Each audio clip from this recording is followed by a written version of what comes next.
এই প্রজন্মে আমার কাছে মনে হয় যে অনেকদিন পর পাকিস্তান কিছুটা হলেও ফাইট দিতে পারলো ইন্ডিয়ার সঙ্গে। এই টুর্নামেন্টে বাংলাদেশের bowling attack was very good. Riskless boundary আদায় করতে পারার যে দক্ষতাটা, এখানেই আসলে স্কিলের জায়গা। বাংলাদেশের বেশিরভাগ প্লেয়ারেরই ব্যাটিংয়ে ওই স্কিলটা নাই। 4-এ সাইফ হাসান, 5-এ তিলক ভার্মা সেরকমও হতে পারে। বিসিবির নির্বাচনের জন্য এনসিএল টি20 কিন্তু ওইরকমভাবে এক্সপোজার পাচ্ছে না। Walton smart fridge presence Asia cup টিকটকে সবাইকে স্বাগত।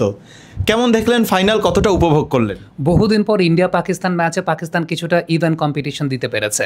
আমার কাছে মনে হয় যে ইন্ডিয়া পাকিস্তান ম্যাচটা যেরকম পয়সা উসুল হওয়া উচিত সেরকম হয় নাই। মানে আমরা যেরকম ইন্ডিয়া পাকিস্তান ম্যাচ দেখে অভ্যস্ত, কিন্তু এই প্রজন্মে আমার কাছে মনে হয় যে অনেকদিন পর পাকিস্তান কিছুটা হলেও ফাইট দিতে পারলো ইন্ডিয়ার সঙ্গে। So that's good, good cricket all around. আপনার কি মনে হচ্ছে যে এই ম্যাচের টার্নিং পয়েন্টটা এক্স্যাক্টলি কোথায় ছিল? এই ম্যাচের টার্নিং পয়েন্টে আমার কাছে মনে হয় যে ইন্ডিয়ান প্লেয়ারদের স্কিলের জায়গাটা, এবং সেই স্কিলটা হচ্ছে তিলক ভার্মা স্কিলটাকে ভালো মতো ইউটিলাইজ করেছেন। আরেকটা টার্নিং পয়েন্ট বলবো যে পাকিস্তান কিন্তু একটা চান্স পেয়েছিল, তিলক ভার্মার একটা রান আউট ছিল। সেই রান আউটটা আলটিমেটলি যদি করতে পারতেন উইকেট কিপার মোহাম্মদ হারিস, তাহলে হয়তো বা ম্যাচের ফলাফল তো অন্যরকম হতে পারতো। But it's all about skill, it's all about execution of the skill. আমার কাছে মনে হয় যে ইন্ডিয়ান প্লেয়ারদের যে স্কিলটা, এবং এশিয়ান লেভেলে যে সত্যিকারের অর্থ তারা একটা ডমিনেটিং টিম। দেখেন, যখন প্রয়োজন পড়েছে তিলক ভার্মা দাঁড়িয়ে গেছেন। দুটা উইকেট পড়ে গিয়েছিল, পাকিস্তান ইনিশিয়ালি খুব প্রেশার ক্রিয়েট করেছিল। বাট একটা সময় কিন্তু ছিল যখন ওয়েটিং গেম খেলাটা খুব প্রয়োজন ছিল।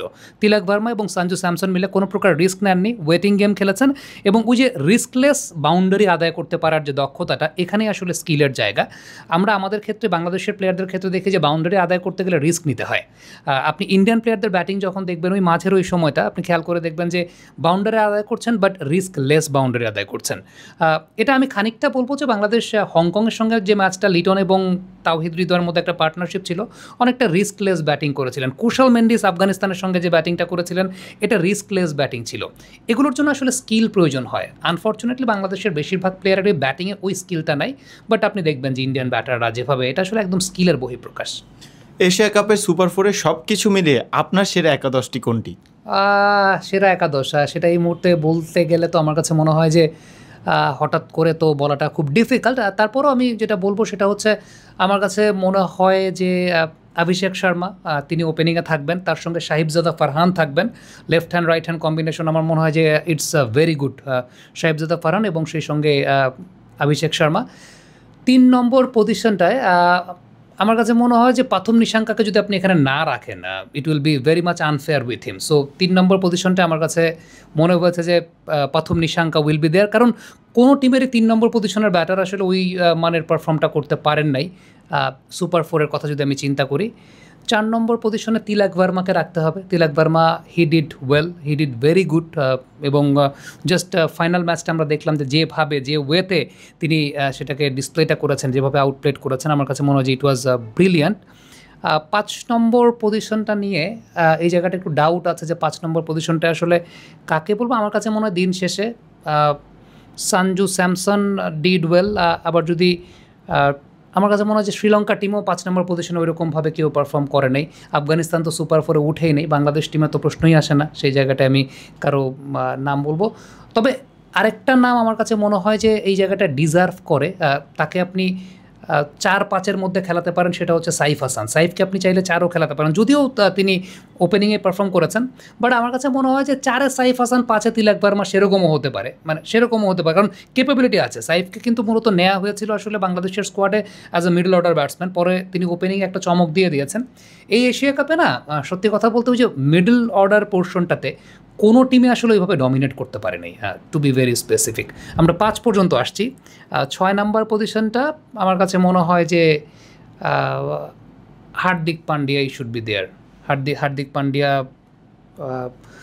আবার সঞ্জু স্যামসনও ফাইনালে একটা খুব ভালো নক করেছেন। মানে এবার এশিয়া কাপে আপনি ওইরকম ব্যাটসম্যানদের তরফ থেকে খুব হাইলি রেটেড পারফরমেন্স আসলে ওইভাবে আপনি দেখতে পারবেন না।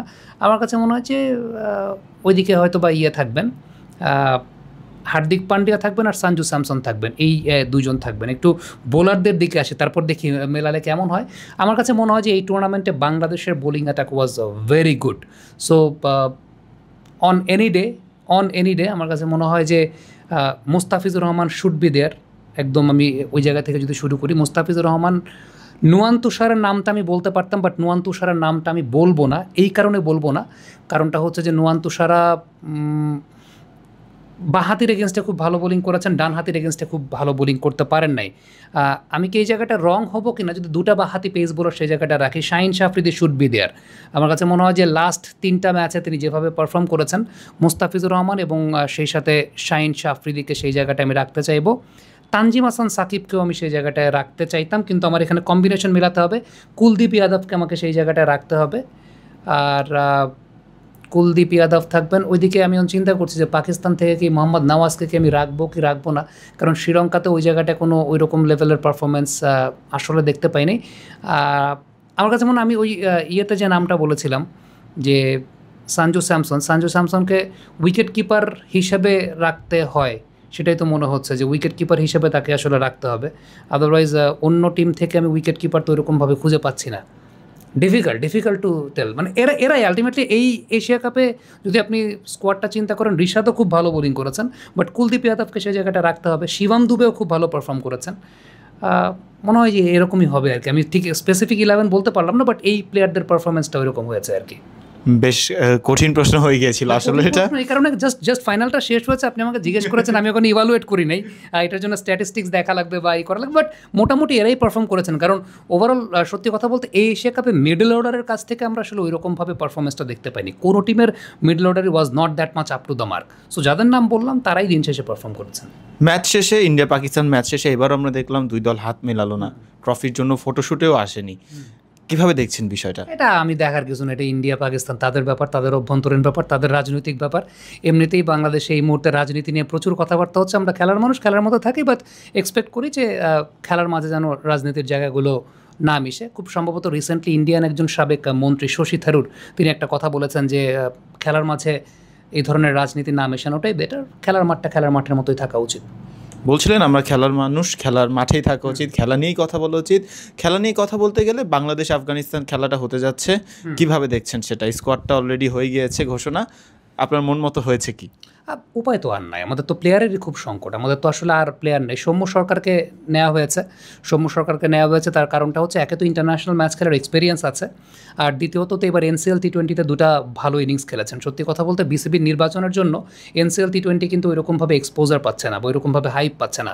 সো সৌম্য সরকার কিন্তু একটা ম্যাচে তিনি দুর্দান্ত বেশ ভালো ব্যাটিং করেছেন, 50 করেছেন, আর একটা ম্যাচেও 40-এর উপর রান করেছেন। সো আমি দুটো ইনিংসই দেখেছি, আমার কাছে মনে হয়েছে মানে এই মুহূর্তে লিটন কুমার দাসের রিপ্লেসমেন্ট হিসেবে বা লিটন কুমার দাসের ওই জায়গাটাতে আপনি ওই টিমের মধ্যে তো একটাই শাফলিং করবে, সেটা সৌম্য সরকারকেই করতে হবে এবং সেটাই করেছে।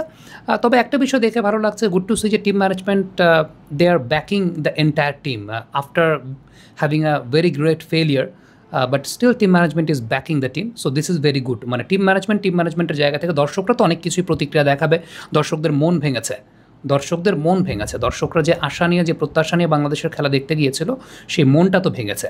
কিন্তু টিম ম্যানেজমেন্ট তো প্রফেশনাল বিহেভ করতে হবে, টিম ম্যানেজমেন্টের মন ভাঙলেও তাদেরকে বেস্ট পসিবল রিসোর্সকেই ইনভেস্ট করতে হবে।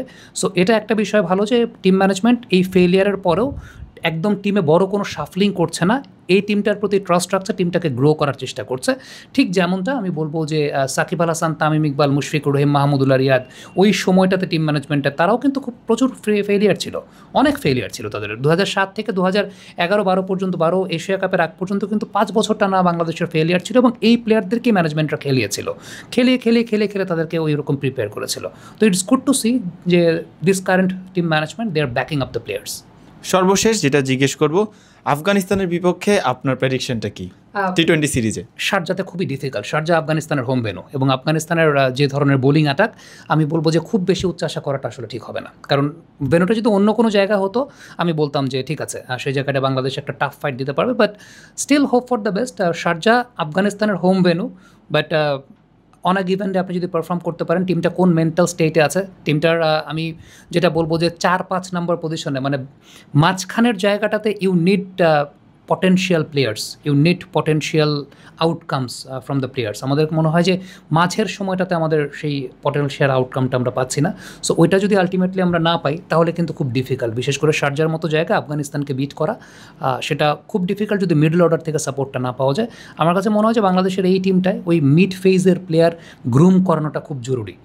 এরে বাদ দিয়ে ওরে নেওয়ার চাইতে আমার কাছে মনে হয় যারা আছেন তার আশেপাশে আরও 2-3 জনকে স্কোয়াডে অন্তর্ভুক্ত করে বা ন্যাশনাল টিমের যে সার্কিটে অন্তর্ভুক্ত করে তাদেরকে স্কিল প্র্যাকটিস করানোটা খুব জরুরি।